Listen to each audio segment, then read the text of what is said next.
معزز دوستو،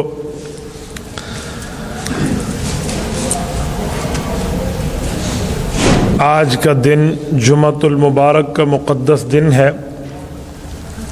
میں نے آپ کی خدمت میں دین اسلام کے پھیلاؤ کے حوالے سے چند معروضات عرض کرنی ہیں۔ سب سے پہلی بات کہ اسلام دین قائم ہونے کے لیے آیا ہے، چھپنے کے لیے نہیں آیا۔ دین اسلام کے پھیلاؤ کے، اشاعت کے، پبلسٹی کے بہت سے طریقہ کار ہیں۔ ایک طریقہ کار تو یہ ہے جس کو ہم مدرسہ کہتے ہیں، تعلیم دین کہتے ہیں۔ مدرسے میں استاذ بیٹھ کر اپنے شاگردوں کو قرآن کریم پڑھاتا ہے، احادیث نبویہ بتاتا ہے، رسالت مآب صلی اللہ علیہ وآلہ وسلم کے فرامین سے آگاہ کرتا ہے، شریعت کے مسائل بتاتا ہے۔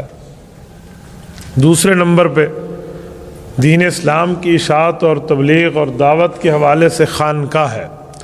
خانقاہ میں شیخ طریقت پیر بیٹھ کے لوگوں کے گناہوں کا علاج کرتا ہے، انہیں گناہ کے چھوڑنے کا طریقہ بتاتا ہے، اس کے دل کو چالو کر کے اللہ اللہ اس کے دل کی دھڑکنوں سے اسے محسوس کرانے کا طریقہ بتاتا ہے۔ اسی طرح دین اسلام کے پھیلاؤ میں ایک طریقہ کار ہے جسے ہم دعوت تبلیغ کہتے ہیں، جو عوام کے لیے ہے۔ علماء کی قیادت میں عوام میں چل کے عوام کو نماز روزے کی بنیادی باتیں سمجھائی جائیں، کلمہ طیبہ کے بارے میں بنیادی باتیں سمجھائی جائیں۔ دین اسلام کی اشاعت کا ایک طریقہ یہ بھی ہے کہ جس کو اللہ نے قلم کی طاقت عطا کی ہے، وہ اپنے لکھنے والے صفحات کو دین اسلام کی اشاعت کے لیے، دین اسلام کی حفاظت کے لیے، دین اسلام کی تبلیغ کے لیے پھیلائے اور اس کو بروئے کار لائے۔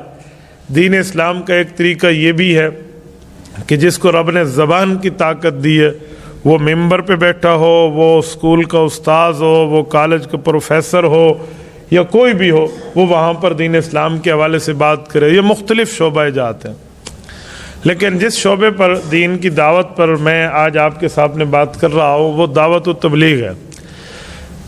دعوت و تبلیغ کی ابتدا تو رسول اللہ صلی اللہ علیہ وسلم نے خود فرمائی ہے۔ اللہ کے رسول صلی اللہ علیہ وسلم نے دو طریقے اختیار فرمائے تھے، ایک کفار کے لیے، ایک مسلمانوں کے لیے۔ کافر کو دین اسلام پڑھایا تھا اور مسلمان کو دین اسلام پہ عمل کرنے کا طریقہ بتایا تھا۔ کفار تک بھی، مسلمان تک بھی رسول اللہ صلی اللہ علیہ وسلم کی دعوت پہنچی ہے۔ خاص کر جب بر صغیر میں ہمارے علماء کرام نے اس بات کو محسوس کیا کہ عوام الناس تک تو یہ بات واضح طور پہ نہیں پہنچ رہی، مدرسوں میں کچھ لوگ آتے ہیں، خانقاہ میں کچھ لوگ آتے ہیں، لوگوں کے دروازوں پہ جا کے ان کے گھروں تک گشت کر کے اس بات کو سمجھایا جائے کہ آپ اسلام اور دین اور ایمان اور مذہب کی طرف متوجہ ہو، کلمہ کے اوپر آپ توجہ دیں اور آپ کو اسلام کی بنیادی باتیں پتہ ہونی چاہیے۔ تو حضرت جی مولانا الیاس دہلوی رحمۃ اللہ علیہ، یہ حضرت ابوبکر صدیق رضی اللہ تعالیٰ عنہ کی اولاد میں ہیں۔ حضرت شیخ الہند مولانا محمود حسن دیوبندی رحمہ اللہ کے شاگرد ہیں۔ حضرت مولانا اشرف علی تھانوی رحمہ اللہ، مولانا سید حسین احمد مدنی رحمہ اللہ ان کے کلاس فیلو ہیں، ان کے دوست ہیں۔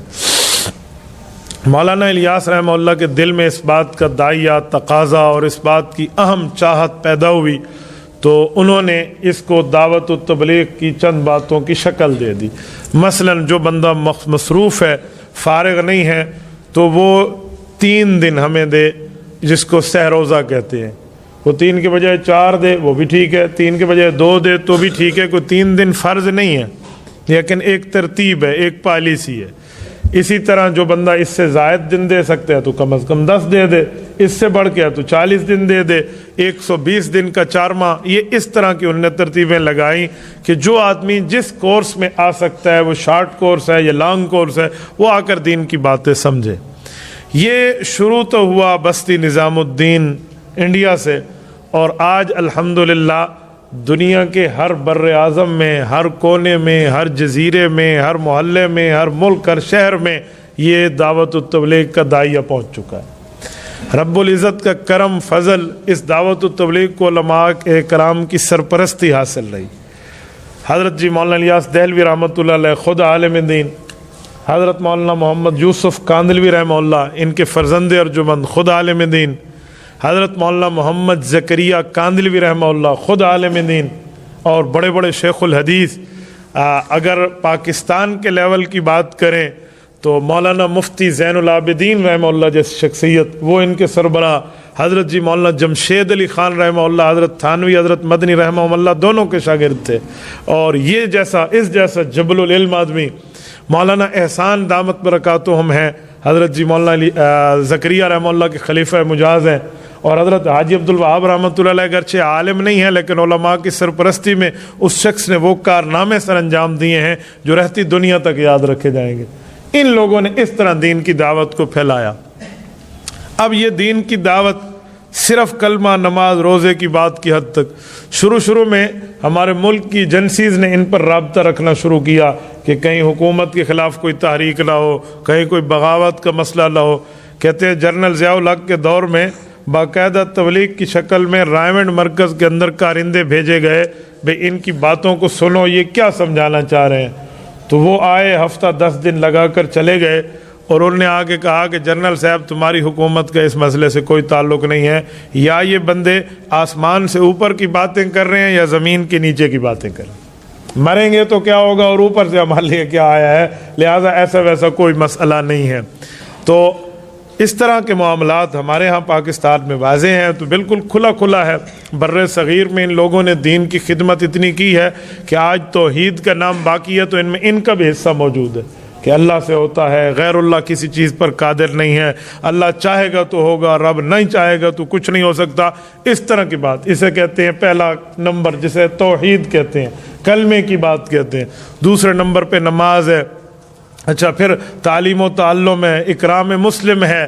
اچھا، اسی طرح پھر اس طرح بات سمجھاتے یہ 4 5 6 چیزوں کی بات کو اکٹھا کر کے ان لوگوں نے ان معاملات کو سامنے رکھا. اب مسئلہ یہ ہے کہ جس بندے نے وقت لگایا ہے وہ اس معاملات کو جانتا ہے، اور جس نے وقت نہیں لگایا وہ اس کا مخالف ہے. حالیہ دور میں سعودی عرب کے اندر تبلیغی جماعت پر پابندی لگی ہے. میں سعودی عرب کے ماحول کو بہت اچھی طرح جانتا ہوں، میں عربوں میں رہا ہوں، جاتا رہتا ہوں، آنے جانے کا ماحول میرا بہت اچھا ہے، میں ان کے مزاج کو جانتا ہوں.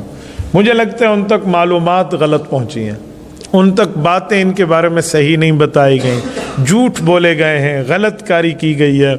میری معلومات میں بر صغیر ہمارا ملک پاکستان، ہندوستان کے کچھ شرپسند عناصر نے مختلف بندوں کے نام پہ انہیں ہزاروں خطوط لکھے ہیں، ہزاروں خطوط. ایک بندہ لکھ رہا ہے 100 آدمیوں کے مختلف ناموں سے، اور وہ سعودی ایمبیسی بھیج رہا ہے کہ یہ لوگ ٹھیک نہیں ہیں، آپ کے ہاں یہ غلط کام کر رہے ہیں. اب ایک علاقے سے لاکھوں اور ہزاروں خطوط کسی ایمبیسی میں آ جائیں تو اگلا پریشان تو ہو جائے گا، کیا معاملہ ہے. وہ دیکھتے رہے. وہاں کوئی اس طرح کا نظام نہیں ہے، اور وہاں کوئی سیاسی علماء بھی نہیں ہے جو حکومتی لیول میں آنکھوں میں آنکھیں ڈال کے انہیں مسئلہ بتائیں اور انہیں صحیح طریقے پر باور کرے. وہاں یہ معاملہ بھی نہیں ہے.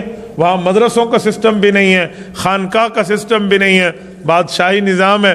تو انہیں بیک جنبش قلم پابندی عائد کر دی. اچھا جی، پابندی لگ گئی. میں آج آپ کی وساطت سے 2-4 باتیں آپ کو بھی عرض کرتا ہوں، اور اس میڈیا کے ذریعے پوری دنیا میں بھی ہماری گفتگو جاتی ہے. میں ایک بات پوچھتا ہوں، اس جماعت پر پابندی لگانے کا فائدہ ہے جس کا کوئی جھنڈا، کوئی چندہ، کوئی ڈنڈے والا کام ہو؟ تبلیغی جماعت کا نہ کوئی جھنڈا ہے، نہ کوئی چندہ ہے، نہ کوئی ڈنڈا ہے. اس پر پابندی لگانے کا فائدہ کیا ہے؟ اچھا، یہ جماعت کوئی جلسہ، جلوس، کوئی اس طرح کے معاملات میں آگے آئے تو پابندی کوئی بات بنتی ہے کہ یار یہ حکومت کی مخالفت میں چیز نہیں آئے گی. تبلیغی جماعت کا کون سا جلوس ہے، کون سا جلسہ ہے، کون سا روڈ بلاکنگ ہے، کون سا ہڑتال اور اسٹرائک کی ان کی کالیں ہیں؟ تو اس پر پابندی سے کیا فائدہ؟ نمبر 3، آپ کو اس بارے میں غلط بتایا گیا کہ یہ لوگ کہتے ہیں چلہ لگائیں فرض ہے، 4 ماہ لگائے فرض ہے، سہ روزہ لگائیں، جو نہ لگائے گناہ گار ہے. ایسی کوئی بات نہیں ہے. کوئی جماعت کی دعوت و تبلیغ میں یہ اصول نہیں ہے. وہ کہتے ہیں بھائی جس نے ٹائم دے دیا اس کا بھی بھلا، اور جس نے نہ دیا اس کا بھی بھلا. تو وہ تو دین سکھاتے پھر رہے ہیں. اچھا، کوئی ان کی فنڈنگ نہیں ہے، کوئی ان کے معاملات ایسے نہیں ہیں.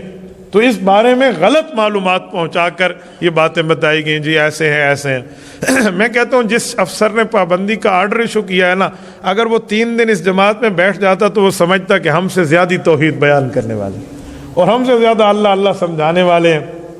بھائی دعوت و تبلیغ کی ذمہ داری اصل تو علماء کی ہے کہ عالم دین کے پاس علم بھی ہے، پیغمبر کا وارث بھی ہے، اس کو ہر صورت حال میں دین اسلام کا تحفظ کرنا چاہیے اور دین اسلام اپنی ترتیب پہ سمجھائے۔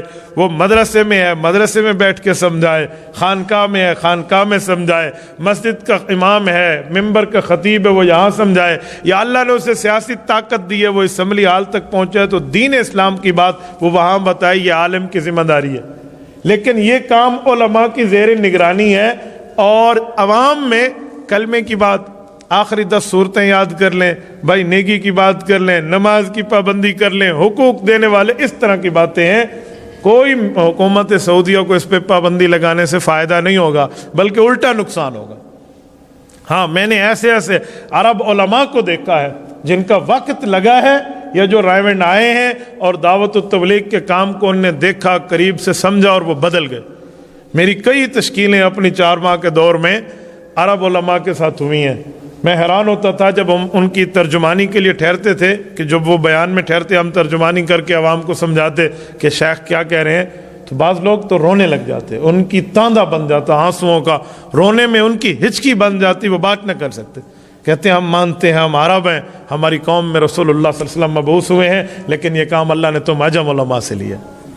میں ایسے افراد کو جانتا ہوں۔ ایک شخص نے تو مجھے حضرت ابو ہریرہ رضی اللہ تعالیٰ عنہ کے نسل سے ہونے کا تعارف کرایا، اور دعوت و تبلیغ کی وجہ سے اس نے کہا جی اللہ پاک نے مجھے سعادت دی ہے، اور پتہ نہیں کوئی 75-80 سال کی اس کی لگ بھگ اس طرح عمر تھی، ایجڈ آدمی ہے، تو وہ کہہ رہے ہیں کہ میں نے اس وجہ سے اور فلاں۔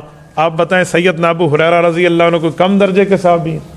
شاید حدیث پاک کی کتاب کا شاید کوئی ایک صفحہ ایسا ہو جس پہ ان ابی ہریرہ عن رسول اللہ نہ ہو، ورنہ ہر صفحے پر ان ابی ہریرہ عن رسول اللہ صلی اللہ علیہ وسلم قال، حضرت ابو ہریرہ فرماتے ہیں میرے پاک پیغمبر نے یوں فرمایا، حضرت ابو ہریرہ فرماتے ہیں ہمارے نبی پاک نے یوں ارشاد فرمایا۔ ہر صفحے پہ حضرت ابو ہریرہ نظر آتا ہے رضی اللہ عنہ۔ حضرت ابو ہریرہ رضی اللہ عنہ کی قبر مبارک جنت البقیع میں ہے، مدینہ طیبہ میں۔ میں جب بھی جاتا ہوں باقی صحابہ کرام امہات المؤمنین کے لیے علیحدہ اصال، لیکن حضرت ابو ہریرہ کے لیے خاص اصال ثواب کے بندے کو تحفے کو لے کر جانا چاہیے۔ ہمارے محسن ہیں، ان نے ہم تک ہمارے پاک پیغمبر کی باتوں کو معزز دوستو،